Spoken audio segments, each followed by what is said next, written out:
Okay, good morning, everyone. Apologies for the delay. Some small internet problems, but hopefully this will work. So this is actually a continuation of the share that we had before Pesach, which I will do a quick quick review of, just to remind everyone where we're up to. Those who haven't spent the last 6 weeks pondering Plato and Aristotle. So the series is Jewish thinkers. Neither Plato nor Aristotle were Jewish thinkers in the sense that neither were Jews; they were Greeks. But nonetheless, they had significant impact on Jewish thought, and therefore I wanted to have a look at them.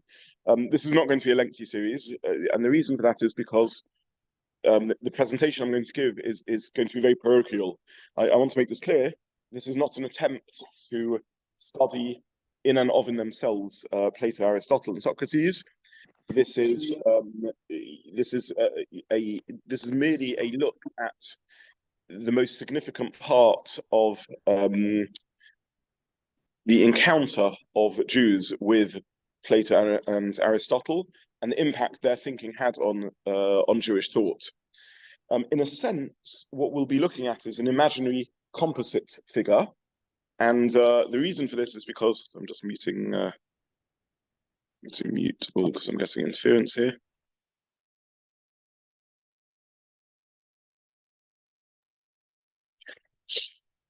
The reason the figure we're really going to look at is the figure we're really going to look at is a composite figure, almost an imaginary figure who is a blend of Plato and Aristotle. So just a quick review of the history. The chain of tradition, if you like, or the chain of teaching which we're considering, was started by Socrates, talking about 450 years before the Common Era, approximately.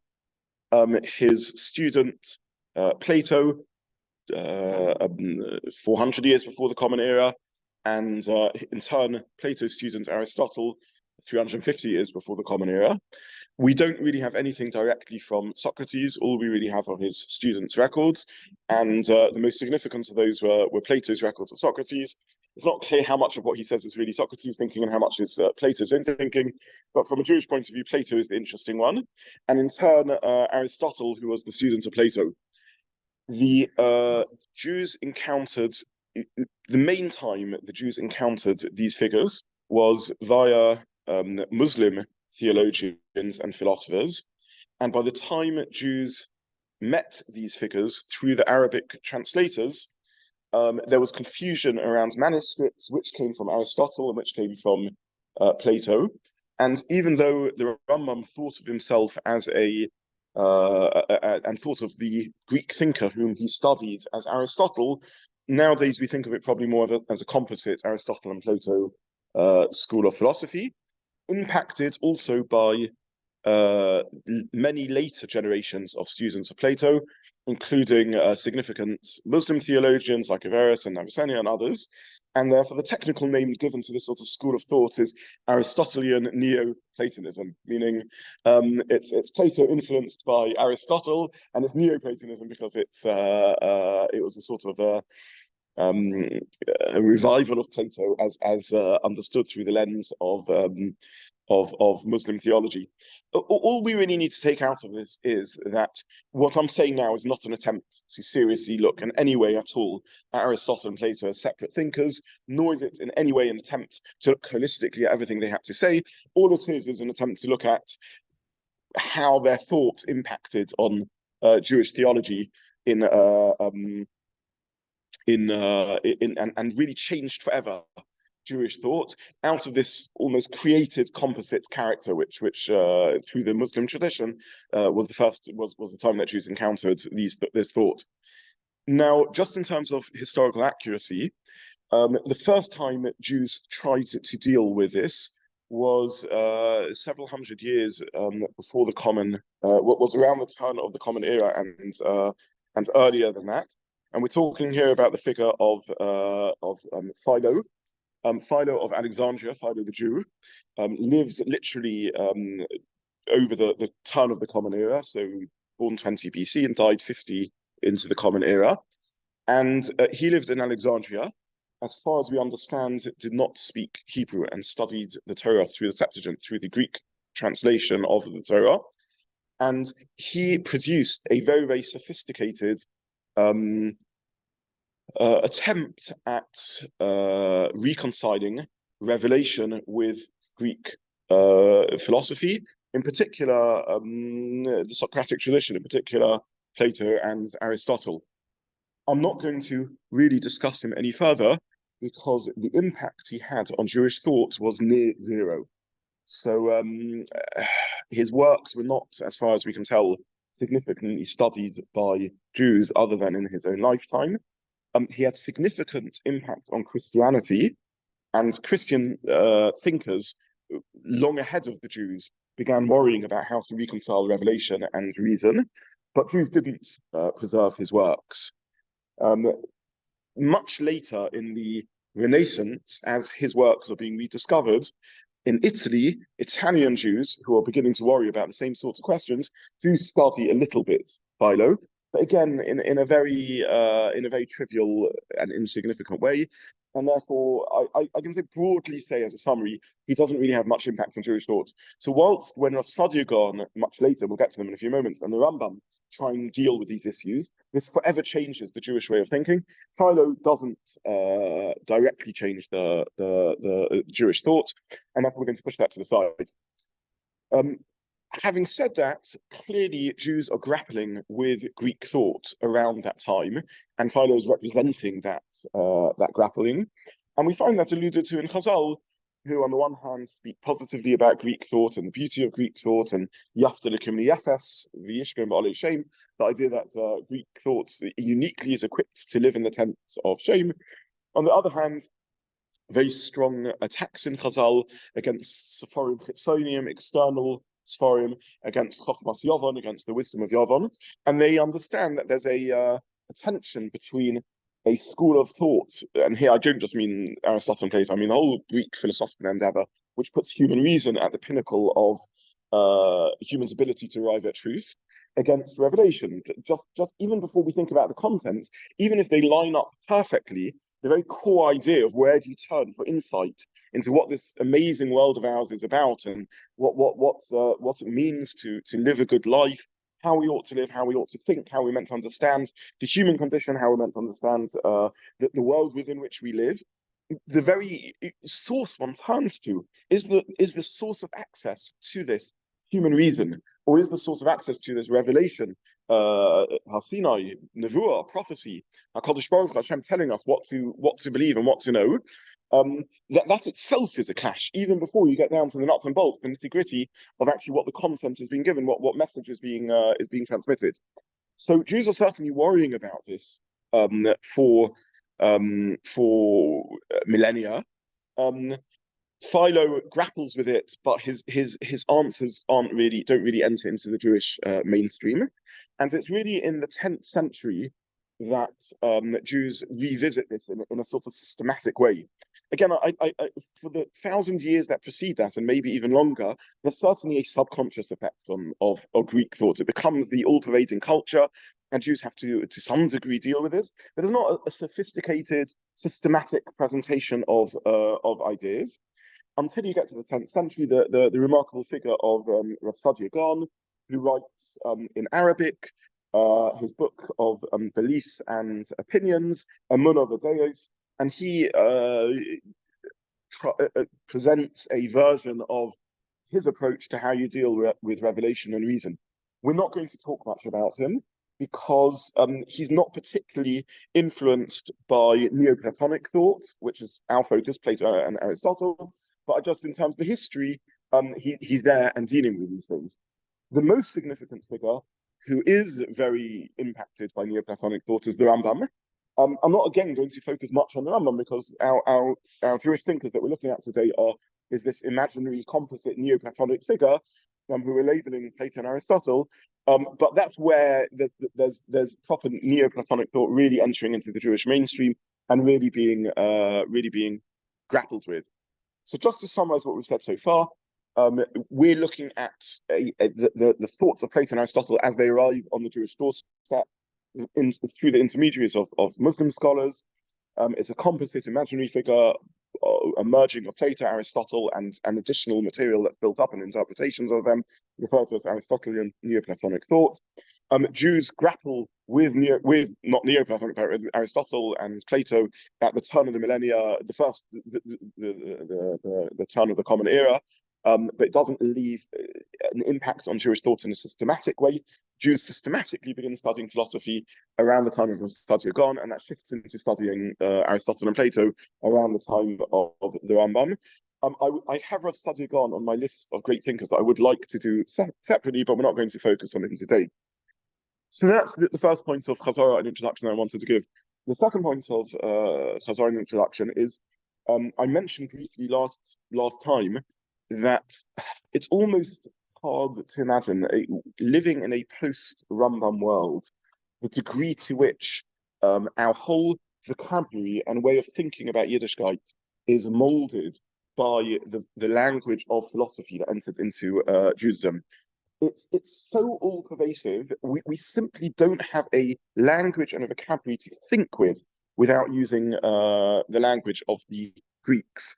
And in an unimaginable way, people who think of themselves as completely unaffected by philosophy, either just because they have no particular philosophical interest, or they've never studied philosophy, or they're opposed philosophically to philosophy, and their influences are Kabbala or Hasidus or Lithuanian thought, and they're just really not interested in philosophy at all, and they think it's a corrosive influence. Even they are using the language of philosophy. We have no other tools to think with other than the language that's been developed. This isn't because Chas v'Shalom Jews weren't thinking and dealing with these issues beforehand, but I tried to share last nature of the thought is agoda, is midrashic. It's not systemized like the Greeks do. It's not structured in sort of bullet point thoughts. It's not chapters. It's not chapters and headings. That's an external structure, and in the internal structure, it's an organic way of thinking about things. And the best way I try to explain this is like the difference between literature or poetry and art on the one hand, which is organic and fluid. It's analog, it goes in waves, it's not digital, it's not discrete bullet points, as opposed to perhaps modern day science and modern day ways of thinking. You can achieve enormous insight into the world by looking at a work of great art or music or Shakespeare, of great literature. You'll understand ideas of psychology, but you're doing something very differently to the modern day psychology researcher who's doing experiments in a lab and trying to get data. It's a profoundly different way of thinking about things, of using language, and again, just think about Gemara, which is somewhat structured into mesechtas, yes, but it's this free flow conversation and debate, and it'll go off subject and it'll come back on. And you can only really cover an issue completely if you see a Gemara over here and a Gemara over there, and it's holistic and it's alive. And on the other hand, if you think about, let's say, Mishnah Torah structured into its indexes and table of contents and headings and so on, so it's a completely different way of structuring your thought and thinking about your thought. The other analogy I use for this is it's the difference between learning French in the classroom and learning French by going and living in a French peasant's house. I just want to remind you of those ideas that we said. In both cases, you come out speaking French. In many ways, you come out speaking French better by living in the peasant's house. But you don't have the meta rules, the rules of grammar. And you can speak English as your mother tongue and never think about pluperfect forms. You just know this instinctively. When you learn in the classroom, you have a structure, you have labels, you have categories. You may not know the language as well as someone who speaks it as a native, but you have ways of thinking about it. There's a loss in shifting to that way. There's something external about it, something a little academic, a little removed. When you're immersed in the shaklavataria of the Beis HaMedrash and you're in the conversation, there's a vibrancy, there's a kol Torah, there's a warmth of an energy. And in many ways, a lot of what we're trying to do in Kahila life and in Torah life is to try and still have some of that immersive, live, rich, vibrant, internal experience so that we don't become over-Greekified, that we don't become over-Hellenized. But even within that, we can't escape the categories of thought that the Greeks gave us and that have become part of the vocabulary of the very way we speak about these things. And I'll pause for questions, but after I want to actually share words in Lashon HaKodesh that simply didn't exist pre the Greeks and just show how the language of Hebrew was molded in such a profound way by the Jewish encounter with Greek thought and used by all thinkers, whether they're consciously following a philosophical tradition or not. But Baruch Shalom, we've been waiting patiently.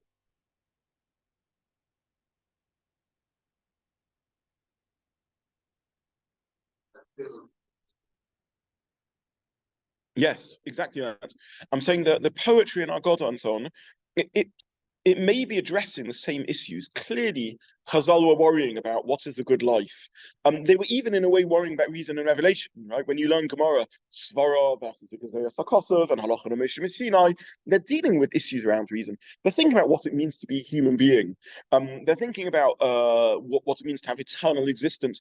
But they're not using a vocabulary or a categorization of thinking or it's expressed through poetry. I'm saying our God is more like poetry or literature or stories or narrative, or rather than external academic removed bullet point style of thinking.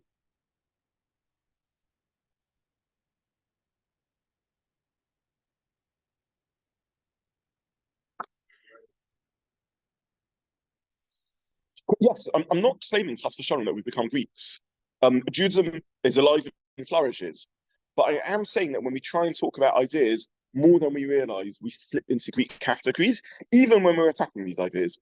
Even when you take, let's say, perhaps the most extreme opponents of philosophy in the last few years, when Nachman Dessler is a profoundly anti-philosophical philosopher, he can't help but use the language of philosophy. The Sifrei Hasidus, I do have them on my list. I would like to speak about some of the Hasidic thinkers significantly, and even when you look at the Sifrei Hasidus, they're riddled with the language of the philosophers. You can't escape that.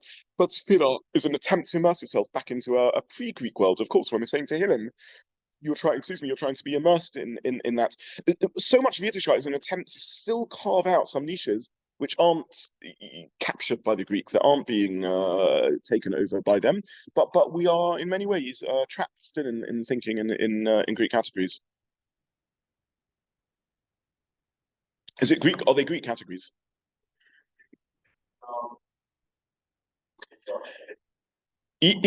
Look, in some ways, these are good questions, and I'm pleased you're pushing me on this. In some ways, just for those online, I was being asked by Shalom, maybe these are just categories in themselves. Maybe these aren't Greek categories. You're right, and in some ways, all truth seekers don't invent truth; they uncover truth, and the truth existed there beforehand.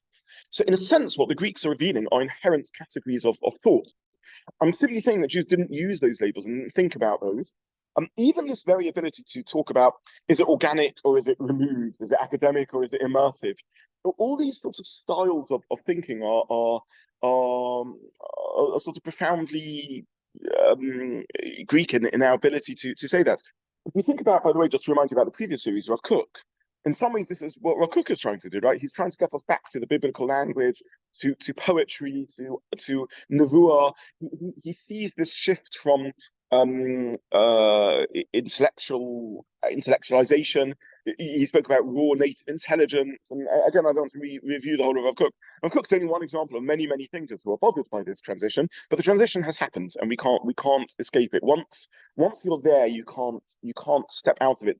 There's a phrase, a pasuk that the Rashba applies to Greek philosophy. It says, "Kol ba'aha lo yashuv," and all those who enter it can't return. You've entered into one way cul-de-sac. It's unreturnable. Once you have been opened, for better or for worse, and some Jewish thinkers think for better, some Jewish thinkers think for worse. Probably the dominant strain of thought in many ways is for worse. But once you're there, you can't. There's no turning back. You can't avoid thinking in those terms. Yes, yeah.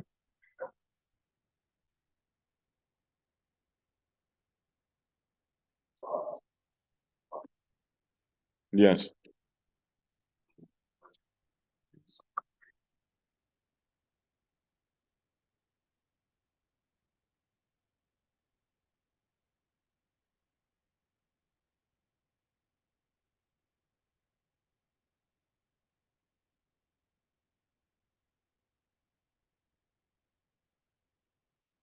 Okay, so there's two things you said, and I just want to repeat them again because they're important points. The first is, I'll take them in reverse order. To what degree is Gemara a deliberate attempt to reverse this sort of Greek thinking?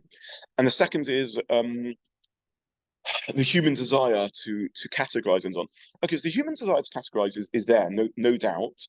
And so, halach is full of categorization. Lomdus is full of categorization. My point isn't one against categorization because everyone is doing that. The question is, to what degree you draw out principles, and to what degree you need to look on everything on a case-by-case basis. To what degree, again, I don't know if that. Let me just try and give examples from maybe professions with which we're familiar. I think anyone in any profession feels called upon sometimes by more junior colleagues or people outside the profession to give rules and general principles. And they can give general principles because they themselves learned that when they studied their profession. But then they feel there's something beyond that which they've built up through experience, which is a feel and is an intuitive familiarity with something, and a certain sense that the rules can only take you so far, but the desire to deal with grey areas by algorithms and formulae doesn't quite work, and you sort of really have to look at something on a case-by-case basis to give a clear example. And in my field, right? So you learn halacha, but then you do shimush. So shimush is apprenticeship, really. It's the difference between the book learning and actually knowing how to apply it. And in many professions, there's a similar thing. Professions and non-professions, professions and what's it called? Vocations. Yeah. In all these fields, there's so much more than just the rules, and it's that we're talking about. The quality of immersing yourself in the Beis Medrash gives you it gives you that vocational experience, that apprenticeship experience, the feel of how things work beyond just categorization and rules, and that's what we're talking about. Now, you asked to what degree is it self-conscious? It's definitely self-conscious in that Chazal set out to write down something that had been an oral tradition and didn't want to lose the oral component of it. And they did that in two ways. One was extreme brevity, as per the Mishnah, and one was conversational style, organic, free-flow thought, as per the Gemara. So in that sense, it's self-conscious. They wanted to create a mobile Beis Medrash that could be written in a book, but nonetheless still preserve the living oral Torah, the living experience. In that sense, it was self-conscious. Was it also self-consciously mapped against the Greeks? I don't know. And I don't know if you need a proper study of to what degree Chazal, particularly in Bavel, which was under Persian rule and not Greek rule and not Roman rule, and self-consciously anti-Greek, to what degree Greek ideas really significantly penetrated into it and so on. So one would have to do a proper study of all of that. And it's very hard to tell people's motives. Chazal were definitely self-conscious of the fact that Gemara had failings in how it's presented. Torah has failings. I don't mean that literally, but Torah has weaknesses in how it's presented, which they saw as milas, they saw as advantages. So they say Torah, divrei Torah, niyim b'macham achad, nashir b'macham achad. They're poor in one place and rich in another place. You can't learn Torah unless you know multiple sources. And they link this to the pasuk Memech Tavi Lachma, which isn't just a poem of praise of which Jewish ruin, but is a poem of praise of Chachma, of wisdom, and of Torah in Chazal's understanding. So each metaphor can be used for an understanding of Torah. You have to bring her bread from afar. It's not close, and they were conscious that Gemara was written in a style that wasn't easily accessible, but they saw that as having this advantage of being organic. Again, if you have a shine in Hilchos Shabbos pre-Mishnah Torah, you have to know Masechas Shabbos, you have to know Masechas Beitzo, you have to know Masechas Eruvin, and that's only the start, because you then may still miss a Gemara in Sukkah or Yoma and Ela and Baba Kama, and that's how you arrive at a Sukkah. So, and they saw that as an advantage. They saw that as a more organic way of dealing with things. Sorry, yeah.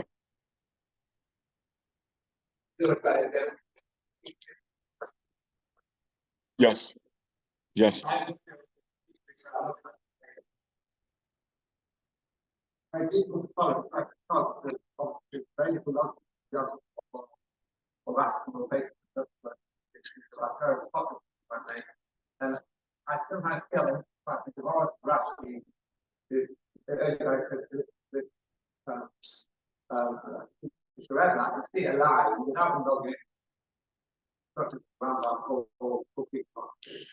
Okay, so I'm no expert on Hasidus, though we will be looking at Hasidus as amongst great thinkers.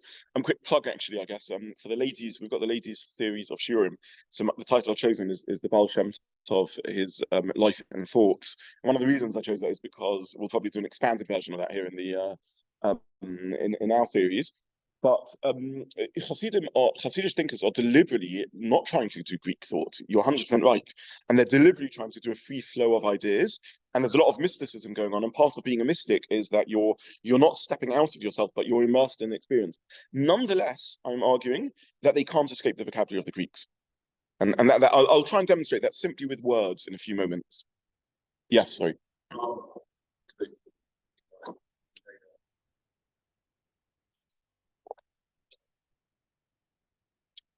I don't think I wouldn't call it dogma and reason because um again Agoda and Medrash is also interested in reason behind things in its way. Lomdus and halachic theory and jurisprudence, all of these things are interested in reasons. This isn't there's often like a label of, rationalists versus mystics, which somehow makes a claim that mystics are irrational. It's not irrational, Cluster and it's not that this is blind dogma. It's it's a different it's a way of trying to step out and categorize and label. I'll try, maybe as I speak about vocabulary, it'll become clearer what I mean by all of this. By the way, even in Ikrei Emunah, the Rambam presents 13 principles of faith. Where are the 13 principles of faith for the Rambam? Do Jews not have any principles of faith to be the Rambam? I mean, they do. There's clearly things they believe. And many of the Rambam sources come from Sukkim or Mishnayos. But again, it's no one even bothered presenting systematically the very raw faith of the Jews. Right? Where in the Torah, we would love a Torah in which it has things in different size fonts, right? Where in the Torah is Shema Yisrael, surely Shema Yisrael, Hashem Elokeinu Hashem Echad, belief in God and belief in monotheism. The closest we have to this in some shape or form is Aseret Zadibus, which again, I don't mean this language seriously, but it doesn't do a very good job of that if that's its aim. It wasn't its aim. Its aim was not to present that sort of Greek classification. So how on earth can it be that you have a whole Torah in which Shema Yisrael is the same size font as the genealogy of Esau? Right? What is that telling us? And by the way, the Rambam himself specifically comments on this and says every pasuk of the Torah is serious and important. And Chas v'shalom, somebody says one is more important than the other. And it takes, we're talking about 2,200 years of Jewish history for even theology to be laid out systematically. The Mishnah has a little bit of it. The but it doesn't do it in any systematic manner. I think there's no greater. That thought was just triggered by you mentioning the word dogma, right? Because if anyone labeled the Rambam was systemizing everything, he was systemizing dogma also. He was a systemizer. Yes. Yeah, he quotes that passage about philosophy. Yes.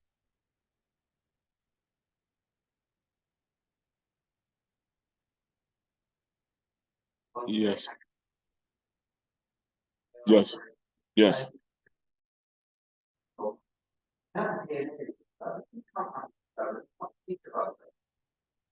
Yes. Yes.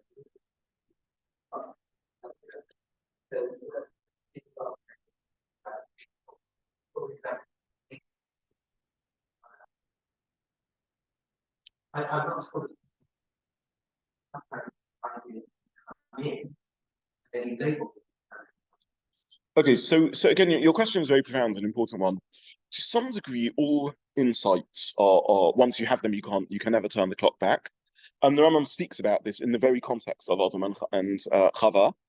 Um, However, I think it's legitimate to talk about certain sea changes in human thought, and that's I'm arguing that, or in the context of Jews, in Jewish thought, the encounter with the Jews encountered Greek thought many times, but the Jewish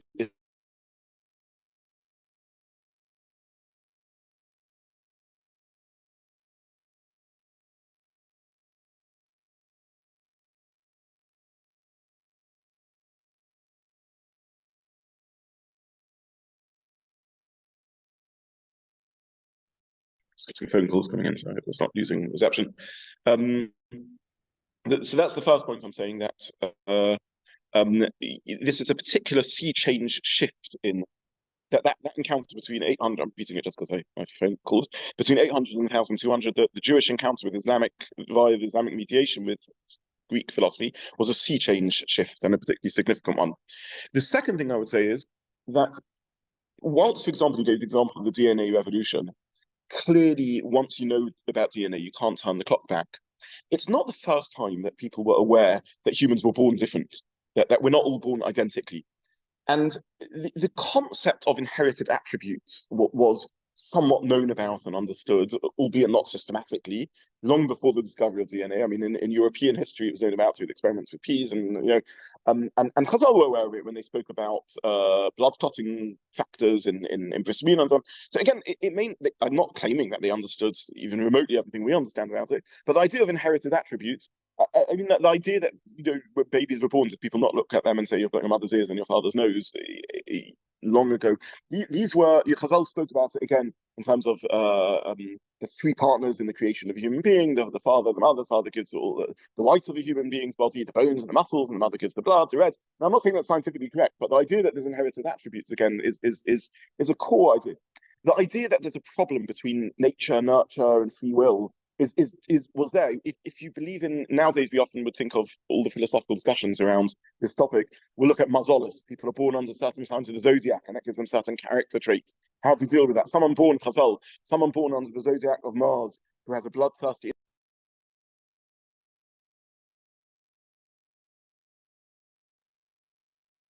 That someone born under the red zodiac of Mars should become a shochet rather than a murderer. The idea that you're born with a certain quality, you're not going to change that quality. That's going to be inherent in your nature, but you need to channel it to the good. It long predates the discovery of DNA. So I don't know if the discovery of DNA is this sort of mindset shift that completely alters forever how we view the world. But I have no problem with you arguing that there's other such examples. I'm simply, in the context of our discussion, claiming that the encounter with Greek philosophy in the around the year thousands is well, before that is crucial. Yeah. What impact do you explain? But this sign was, shall we say, there. How did the thinkers and all the people at the time, pre the Greeks, deal with all these issues? Okay, I want to. So again, I want to emphasize, I'm not remotely suggesting that this is a chesaron, the pre-Greek thought. Maybe this is a subject of debate even. It may be that we don't really know. Did the Rambam... So I want to say 2 points. First of all, the idea that organic way of thinking is less real or less useful or less accurate than Greek styles of thinking, I think is up for challenge. I'm not arguing here, chas v'shalom, that pre-Greek thought was inferior. I'm simply saying it's different, profoundly different. That's all I'm saying. And we can't really judge it because we don't have the vocabulary to talk about it. So that's the first point. I'm not taking sides in any way at all. The second point I'm saying is that probably a lot of the debate around integrating Greek thought into Jewish thinking and the opposition that followed the Maimonidean controversies, both near the end of the Rambam's life and then round one, a few years after he died, in round two, 150 years after he died, and actually the pushback against Moreh and Nevuchim and everything, it's probably around this point of is Greek philosophy a plus or a minus? Should we see it as a positive development in Jewish thought, as a negative development in Jewish thought? I'm simply saying something else, that as soon as you begin having that debate, it's there, lurking on the horizon. You can't ignore it. Once it's there, and you can't escape it. Oh goodness.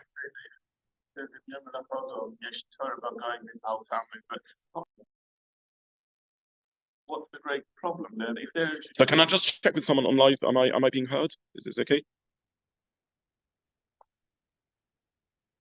Yes. Yeah. Okay. Thank you.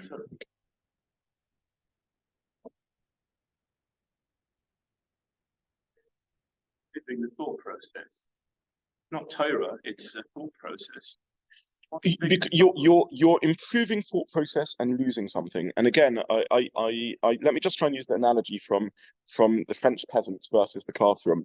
Can we all see that there's an advantage in learning in the classroom, learning rules of grammar and categorizations, and you may end up speaking a more literate, accurate French than yeah. Can you see there's a disadvantage in that? There's an advantage in being the French peasant who's growing up organically, not self-conscious about this. Right. Let me give you a completely different example from an African story I once read, which hit me. I'm profoundly unrhythmic sadly, and takes sheer concentration for me to be able to dance the basic plod at a wedding for more than about a minute. So this story is very far from my horizons. But I read this African fable once, in which they said the animals used to gather every night in the jungle for kumsit, and the centipedes used to dance in the centre of the circle to everyone's public acclaim and enjoyment. And the spider was eaten up with jealousy at all the honor the centipede got. And one day the spider had enough, and he turned to the centipede and he said, I'm really amazed and impressed by your dancing. Do you mind just telling me how this works?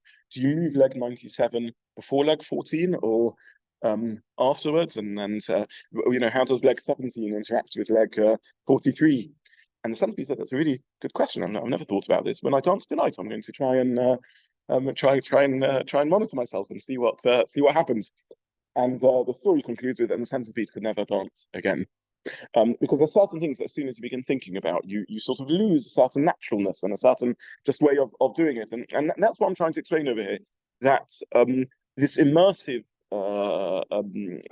organic way of being, you lose something by stepping out of that. And you'll often hear the claim, by the way, against even the hashkafic divide against those who sort of engage more academically in Jewish studies and so on, that it's cold, it's removed, it's lacking passion. I think for many of us, by the way, the philosophy of the Rambam can be very cold, and there's a certain warmth and energy that can be missing from it. And much of that is perhaps an influence from the Greeks. So just to avoid again misunderstanding, I can't emphasize this enough. I'm in no way criticizing pre-Greek thought in the least. I'm genuinely not taking sides on this because I don't feel I have the ability to do so. We don't have the vocabulary, which is almost my point. We don't have the vocabulary to think about it in that sense. All we can say is that human thought changed forever with the spread of Greek ideas, and Greek ideas hit the Jewish world in a conscious way, at least in a very, very significant way, around the year 900, 800 to 1200. Jews began bringing that into their vocabulary, and we were changed forever in how we speak and how we think. Let me just try and give some examples of this. Lashon HaKodesh, this example I've given before. Lashon HaKodesh, word for nature. What was the word that exists? Sorry, teva. No record of it being used pre the rise of as far as we understand, a word coined by the Jewish thinkers in the Muslim philosophical era. Jews never had a word for the concept of nature, rules of nature. What is the etymology of the word teva? Well, it appears in shalach, in severe to sink. It then evolved into a stamp, which is an impress. It then became matbea, which is a coin, and then became teva, nature, which is sort of the impress, the paths of the rules, of the sort of the carving out of the rules of nature, and is used for that. Hasidus Rome will talk about hateva being the gematria of Elohim. Elohim is the name of HaKadosh Baruch Hu, which runs the world, as opposed to Yud Kei Vav Kei. Useful gematria Elohim Aleph Lamed Hey Yud Mem is the same gematria as hateva, the nature. Hey Test base iron.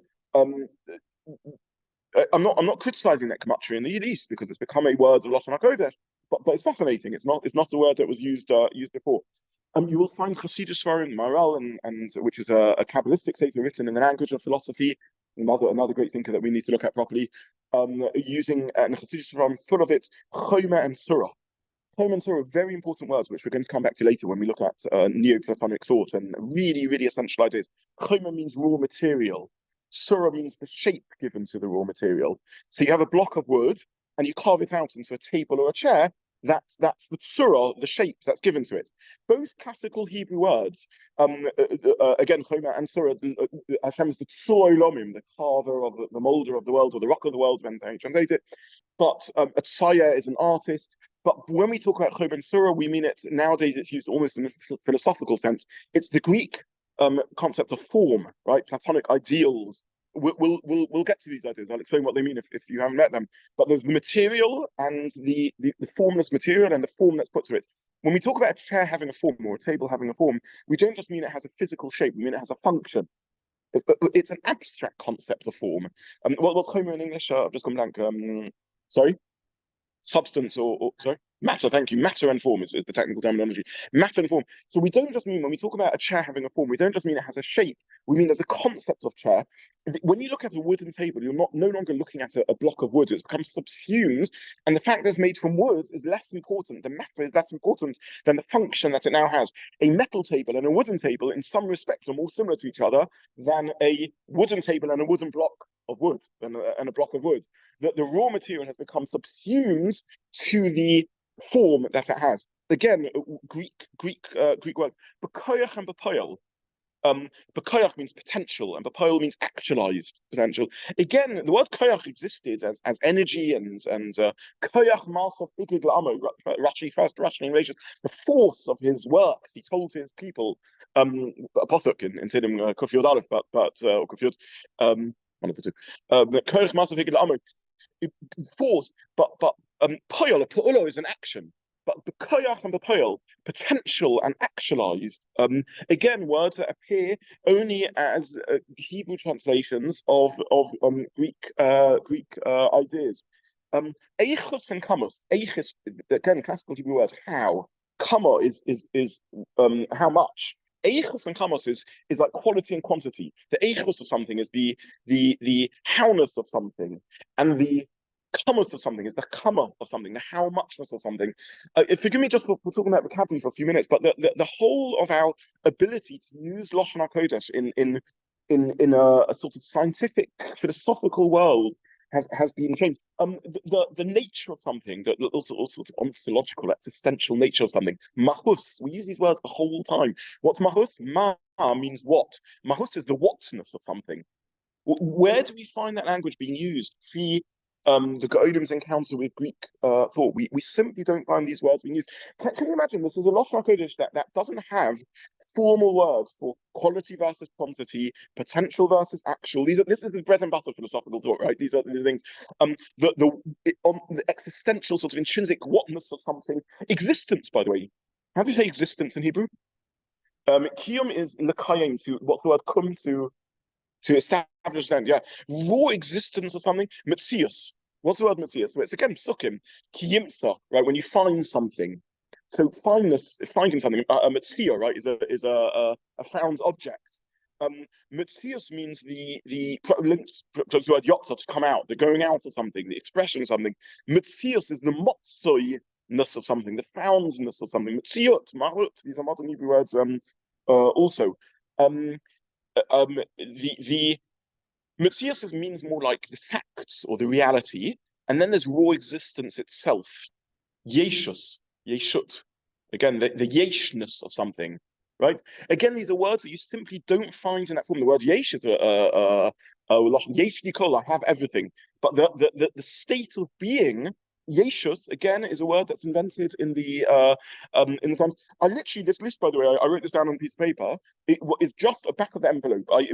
Just words written out. There are many, many more words. But I'm just going to give you an example of how, I've done a second, how pervasive these words are, and how non-existent they were in sort of pre-Greek encounter, and that's what I meant when I said science. By the way, Hebrew word for science, mother. Again, I challenge you to find where that word is used in that way, pre the Gaonim, pre the Gaonic encounter with Greek thought. And that's what I'm saying when I'm saying you can't learn a Hasidic sefer without encountering these words, because we simply don't have a vocabulary to talk about these ideas in a post-Greek way. Does it mean that people were unaware of existence pre-Greek encounter? Does it mean people never thought about quantity or quality or not in these terms, not in these ways? How did they think about it? Well, that's exactly the problem. We don't really have a way of expressing that without Greek language and. I hope again. I hope and pray that no one is hearing in this any denigration of pre-Greek thought. Chas v'shalom, I genuinely don't mean that. I'm simply saying we don't have a way of thinking about it even properly since the rise of this way of thinking. Yeah. Dayan's examples of Chama, of Chama, yeah.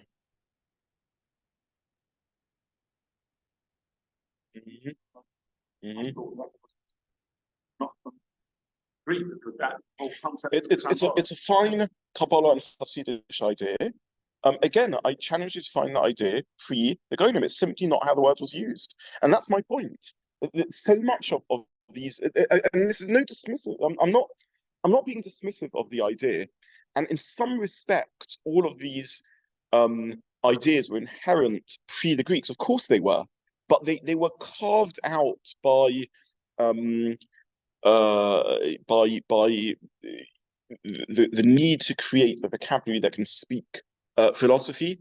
They were largely carved out by the attempt to write Arabic ideas, which themselves came from Greek ideas, in Lashon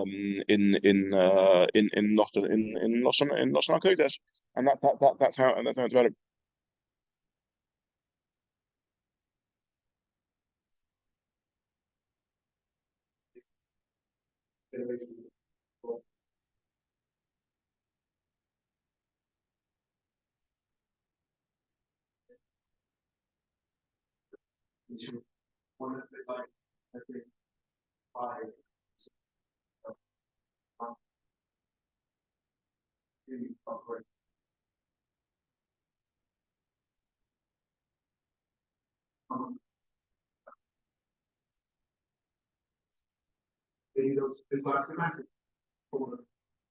So there's in all intellectual endeavor, there's always a degree to which the ideas are there and waiting to be discovered. A great thinker, in a way, is not making up ideas; he's discovering ideas. And you're right in that. I'm not arguing that these ideas weren't in some potential form inherent in Jewish thought. I'm simply saying that a revolution occurred around that time in which we began using a very, very different sort of vocabulary to express these ideas. I'll say another. I mean, this is not a new Hebrew word here. I was trying to restrict myself to philosophy, but really a very basic idea, like referring to Hashem as the first cause. So I'm not arguing there's anything controversial about that in Jewish thought. Of course, Jews always thought about Hashem as the first cause. I just want to challenge you: where do you find that expressed in that language pre-Greek philosophy, the encounter between Jews and Greeks? Where do you find that expressed? You don't see it phrased in that language. For us, it's so basic to think of Hashem as the first cause with a capital F, capital Z, right? It's just such a basic way of thinking about God's problem. It's not that they didn't have that idea and think of it like that, but it's a Greek formulation of a concept. Again, they didn't concept, by the way, right? It's not that people weren't conceptual. Humans are profoundly conceptual. 2-year-olds are remarkably conceptual, but it just wasn't thought about. And by the way, a lot of philosophy, in a sense, is really asking people to move from intuition to formulation of ideas. It's really asking you to leave the French peasant's house and enter the classroom. It's not good philosophy often isn't doing something new. It's just trying to formalize things and define things that are anyway existent. Um, so again, your point was, in some ways, every generation unpacks previous generations. There was a particular seismic shift in Jewish thought around that time.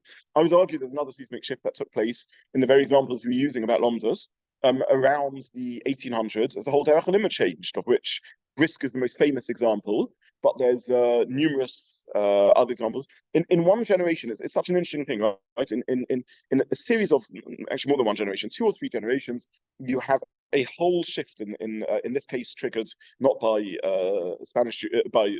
Jews in the Islamic world, but Jews in East Europe, in Lithuania and Poland region of East Europe, in which there's a shift in Derech HaLimud, in style of thinking about halacha, in which Reb Chaim Brisker is the most famous example, but you have Reb Shimon Shkop, and you have the Rogatchover, and you have the Rameir Simcha de Vince, you have a whole chain, and that's trickled now through the world. So it hit the rest of the Ashkenazi world first, then it spread to the Sephardi world.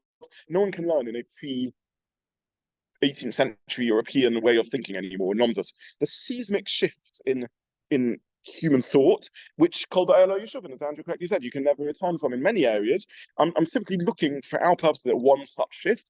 I think one of the largest shifts ever in Jewish thought.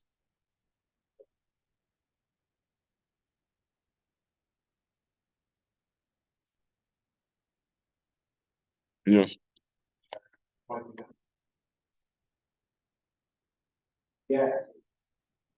Yes. Yes.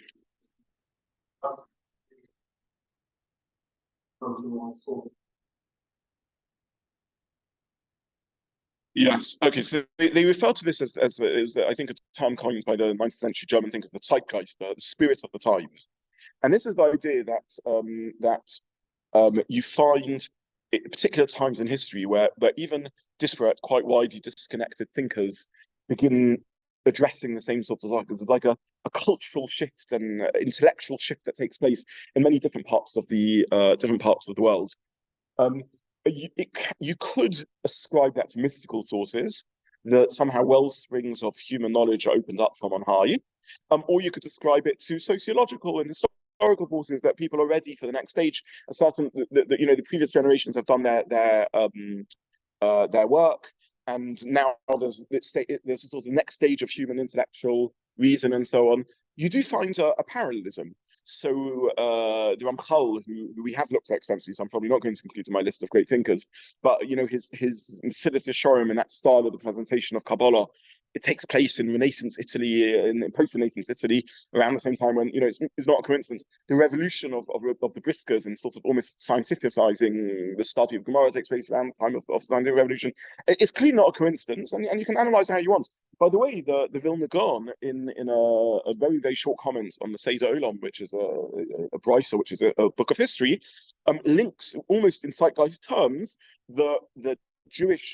the rise of Greek philosophy and the downfall of Nevuah, of prophecy. And again, you can see what's meant by that, because prophecy and Greek philosophy are almost, as I said, are almost contradictory ways of being. Now, the question is, which is the cause of what, and how does that happen? Is it some sort of heavenly mystical force which is causing both effects to take place? Is it the rise of Greek philosophy chases out the ability of Jews to be prophets? Is it the downfall of prophecy creates space for philosophy now to flourish? That's all going to depend on deeper issues of how mystical you are and how you look at the world. But yeah, there's a revolution that takes place. By the way, here we don't need to speculate about the nature of the revolution, because we know the encounter. We have Rav Saadiah Gaon, we have the Rambam, and we know what triggered the emergence of a Jewish vocabulary of philosophy.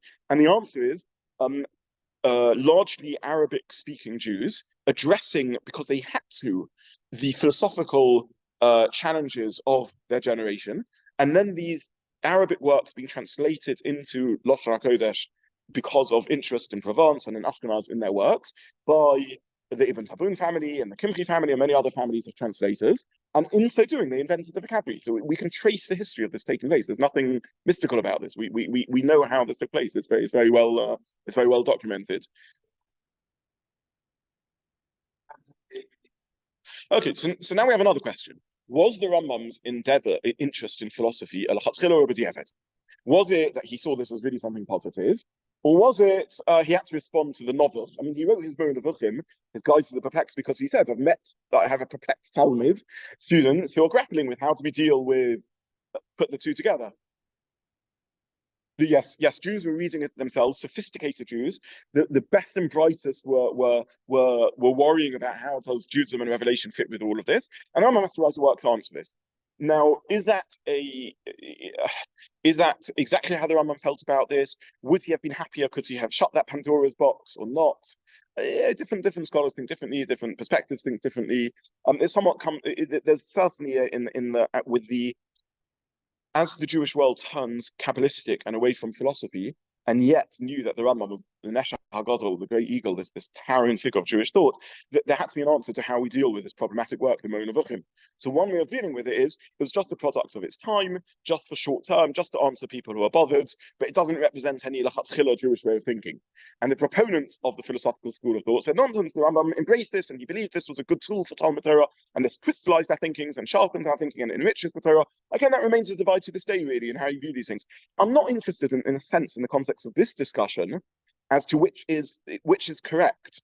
That's not my point. Is simply that Jews encountered Neo-Platonic Aristotelian thought and had to deal with it, and that left Judaism forever change, for better or for worse.